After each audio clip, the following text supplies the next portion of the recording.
राजनीति जिस तरह से बढ़ रही है वो दरअसल प्रधानमंत्री का एक बयान आया था उसके बाद से बहुत तेज है। प्रधानमंत्री ने कहा कि चुनाव में जीत के लिए स्वार्थ से मुफ्त की राजनीति की जा रही है। अरविंद केजरीवाल ने इस पर पलटवार किया और कहा कि अगर जनता को फ्री देने से नुकसान होगा तो फिर सरकार का काम ही क्या है।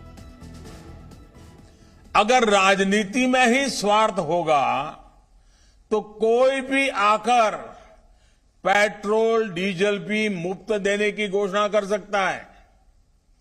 ऐसे कदम हमारे बच्चों से उनका हक छीनेंगे, देश को आत्मनिर्भर बनने से रोकेंगे। ऐसी स्वार्थ भरी नीतियों से देश के ईमानदार टैक्स पेयर का बोझ भी बढ़ता ही जाएगा। अपने राजनीतिक स्वार्थ के लिए ऐसी घोषणाएं करने वाले इनको देखिए, ये लोगों को अच्छी क्वालिटी का कोल्ड प्रेस्ड ऑयल बेचते हैं और हर महीने लगभग 5 लाख कमाते हैं। आपको भी ये करना है, इनसे सीखना है। फ्रीडम ऐप को अभी डाउनलोड करें। कभी नई टेक्नोलॉजी पर निवेश नहीं करेंगे। देश के अंदर ये रेफरेंडम कराया जाए, क्या सरकारी पैसा एक परिवार के लिए इस्तेमाल होना चाहिए? एक पार्टी है जो चाहती है कि सारा सरकारी पैसा एक परिवार के लिए इस्तेमाल हो। जनता से पूछा जाए क्या सरकारी पैसा एक परिवार के लिए इस्तेमाल होना चाहिए? दूसरा मॉडल है, दूसरी विचारधारा है, क्या सरकारी पैसा कुछ चंद दोस्तों के लिए इस्तेमाल होना चाहिए? और तीसरा, क्या सरकारी पैसा इस देश के आम लोगों को सुविधाएं देने के लिए, अच्छी शिक्षा, अच्छे स्कूल, अच्छे अस्पताल, अच्छी सड़कें बनाने के लिए इस्तेमाल होना चाहिए? इस देश के अंदर एक रेफरेंडम होना चाहिए। ये जो एक माहौल बनाया जा रहा है कि जनता को फ्री की सुविधाएं देने से देश को नुकसान होगा, फिर सरकार का काम क्या है? अगर जनता को जितना टैक्स लेती है उससे जनता को ही सुविधाएं नहीं देंगे और सारी सुविधाएं अपने दोस्तों को देंगे, ये तो धोखा हो जाएगा। हमारे साथ कई खास मेहमान हैं इस पर चर्चा करने के लिए। अनुराग ढांडा जी, आप चुनाव में जब जाते हैं, अच्छी बात है, आप कह रहे हैं कि अच्छे स्कूल बनाएंगे, अच्छी बात है कि अच्छे अस्पताल बनाएंगे, लेकिन सवाल यह है कि हर चीज मुफ्त में देने, बिजली आप कह रहे हैं मुफ्त देंगे, महिलाओं को आपने कहा 1000 रुपया मुफ्त दे देंगे, तो क्या यह मुफ्त विकल्प जीत की गारंटी एक तरह से मान के चल रहे हैं? या यह सवाल जो अरविंद केजरीवाल उठा रहे हैं कि सरकार का काम क्या है? सरकार का काम सुविधाएं देना है, लेकिन उस सुविधाओं के एवज में जो टैक्स पेयर का पैसा खर्च हो रहा है, उस टैक्स पेयर के पैसे का इस्तेमाल करके नया इंफ्रास्ट्रक्चर, नई चीजें, उनको आप बनाने का वादा कीजिए। लेकिन क्या सिर्फ मुफ्त बांटने से आपको लगता है कि जनता रीझ जाएगी और आम आदमी पार्टी जीत जाएगी? देखिए, आप बहुत ध्यान से समझिएगा, सिर्फ 1 मिनट के अंदर पूरा मॉडल समझा देता हूं आपको। आपने कहा कि मुफ्त देने से क्या प्रदेश को, देश को नुकसान नहीं होगा, क्या वहां के हालात खराब नहीं होंगे? उदाहरण देके समझाता हूं मैं आपको कि हरियाणा के अंदर बीजेपी की सरकार है, कुछ भी मुफ्त नहीं देते। इनमें से जो हम फ्री देते हैं दिल्ली के अंदर, कुछ भी सुविधाएं मुफ्त नहीं देते। 2.5 लाख करोड़ का कर्जा है। पंजाब के अंदर अभी कांग्रेस की सरकार होती थी, अभी हमारी सरकार आई है, कुछ भी मुफ्त नहीं देते थे इनमें से, उसके बावजूद 3 लाख करोड़ का कर्जा छोड़ के गए हैं। इसी तरीके से उत्तर प्रदेश के अंदर भारतीय जनता पार्टी की सरकार है, कुछ मुफ्त नहीं देते, 5-6 लाख करोड़ का कर्जा है।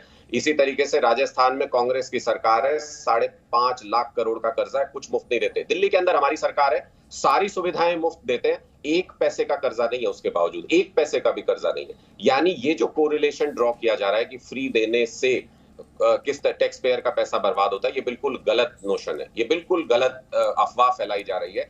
तो टैक्स पेयर का पैसा तब बर्बाद होता है जब आप अपने दोस्तों को 10 लाख करोड़ का कर्जा माफ कर देते हैं, जब आप हजारों करोड़ का कर्जा देकर के भगा देते हैं, फ्रॉड करके भगा देते हैं देश से।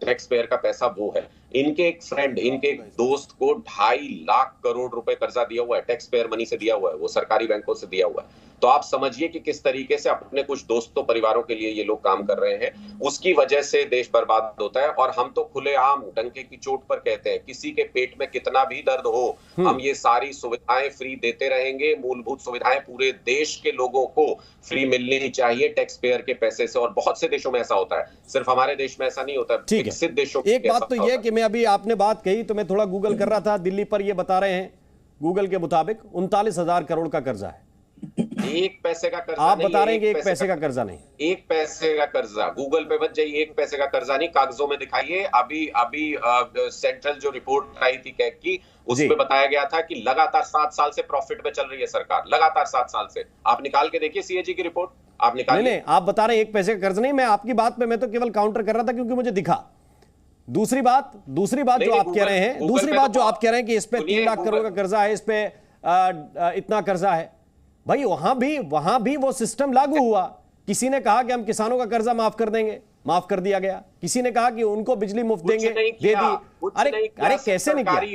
रुक जाइए। किसी ने कहा कि हम राशन मुफ्त देंगे। अभी बता रहे थे कांग्रेस के जो प्रवक्ता बैठे हुए हैं कि हम लेके आए फ्री एजुकेशन हर जगह मिल रही है, फ्री एजुकेशन बच्चों को दी जा रही है। अब उस क्वालिटी एजुकेशन पर आप सवाल उठा सकते हैं कि वो क्वालिटी है कि नहीं है, ठीक है, लेकिन ये मॉडल तो लागू कर रहे हैं कई लोग। उस मॉडल को आप और ऊपर लेकर जाना चाहते हैं और ये कह रहे हैं कि कर्जा नहीं होगा। मैं इस पर ये रिएक्शन जरूर लेना चाहता हूं क्योंकि ये बात डांगर साहब आपको समझानी पड़ेगी कि बहुत सी जगहों पर आपने भी कहा कि हम कई चीजें मुफ्त में देंगे। उत्तर प्रदेश में जब चुनाव हुआ तो आपके मॉडल में भी कई चीजें थी जो मुफ्त में दे रहे थे। आपने भी जब मकान बनाए प्रधानमंत्री योजना के तहत तो वो 2.5 लाख रुपए के मकान आपने दिए और कह के दिया कि हम मुफ्त में दे रहे हैं। तो अरविंद केजरीवाल की योजनाएं खराब हैं, आपकी योजनाएं अच्छी हैं, इसमें क्या फर्क है? दोनों में बहुत बड़ा फर्क यह है कि हमारे यहाँ जो गरीब परिवार है, उस गरीब परिवार को मुख्य धारा में लाने के लिए, उस गरीब परिवार को मदद करने का जो भाव है, हमारा एक भी चुनावी एजेंडा नहीं रहता कि मत के लिए हम कुछ लालच दे, कुछ उनको ऐसा प्रोत्साहन करे कि वो काम ना करते हुए सिर्फ घर बैठकर पूरी सुविधाएं प्राप्त करें।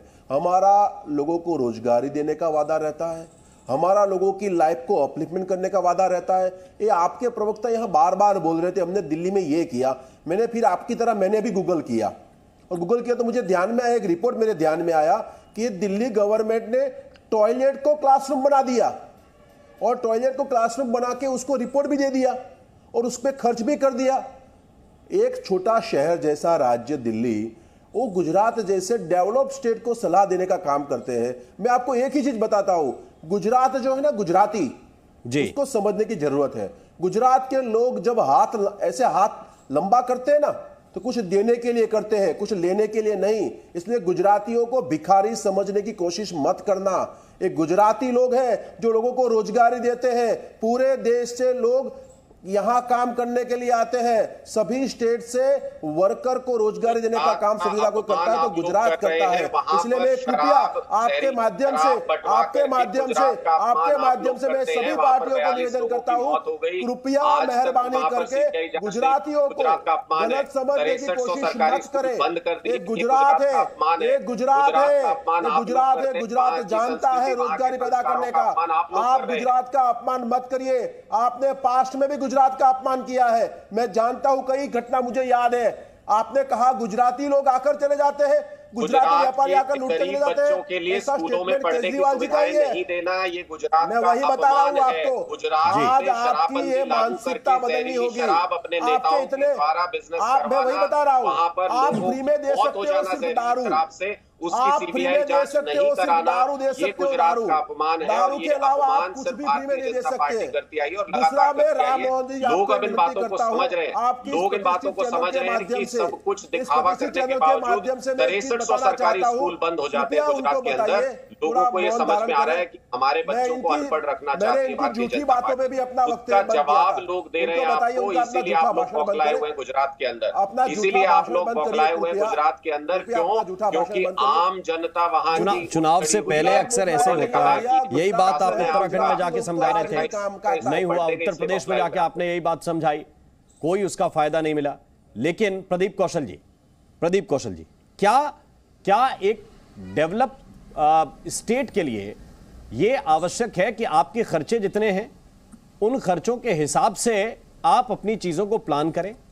ये देखें राजनीतिक दल, सभी राजनीतिक दल, कोई भी सत्ता में आने की कोशिश करे, ये देखें कि व्यवस्था बनेगी कैसे, या फिर ये देखें कि अभी जीत हो जाए, बाद में देख लेंगे 5 साल के बाद रहेंगे कि नहीं रहेंगे।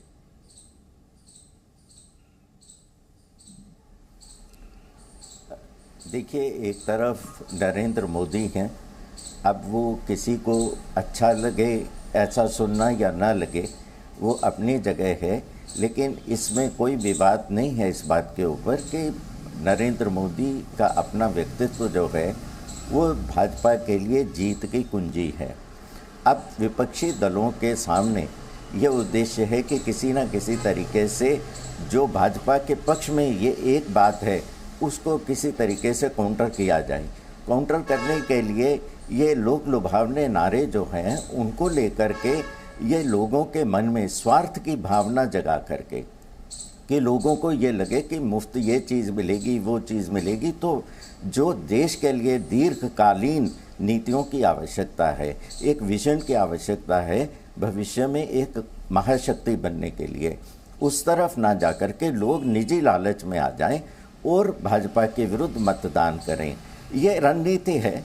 अब उसको स्वीकार करना या ना करना वो उनका अपना काम है, लेकिन आप देखें जो गैर कांग्रेसी विपक्षी दल भी हैं, आप अभी देख रहे होंगे जैसे चंद्रशेखर राव जी का आपने भाषण का एक अंश सुनाया, उससे पहले तमिलनाडु में अभी अरविंद केजरीवाल जी गए हुए थे, तो वो स्कूली शिक्षा जो है वो लड़कियों की केवल निःशुल्क नहीं करेंगे, बल्कि उनकी स्कूल के बाद की भी जो शिक्षा है तो स्नातक स्तर की, स्नातकोत्तर स्तर की, उस सब के लिए भी राज्य सरकार उनको उनका सारा खर्च देगी, वो वहन करेगी उसका सारा व्यय। तो ये सारे के सारे जो इस समय भाजपा विरोधी दल हैं वो जब प्रयास कर रहे हैं एक प्लेटफॉर्म पे आकर के, तो उनका ऐसा लगता है कि ये साझा जो एजेंडा है वो यही होगा कि लोगों के अंदर स्वार्थ की भावना जगा करके मोदी फैक्टर जो है उसको काउंटर करें। ठीक है, अनुराग ढांडा। मैं एक छोटी सी बात रखना चाहता हूं। आप देखिए कि आप चाहे इसको जो मर्जी कह लीजिए, लेकिन 75 साल में पहली बार हुआ है कि शिक्षा के ऊपर डिबेट हो रही है और शिक्षा के ऊपर चुनाव हो रहे हैं। 75 साल में पहली बार शायद हुआ है कि तमिलनाडु में, आपने अभी जिक्र भी किया प्रदीप जी ने, कि वहां की सरकार ने अपनाया इस मॉडल को। उन्होंने कहा कि हाँ यही रास्ता है विकसित देश बनने का।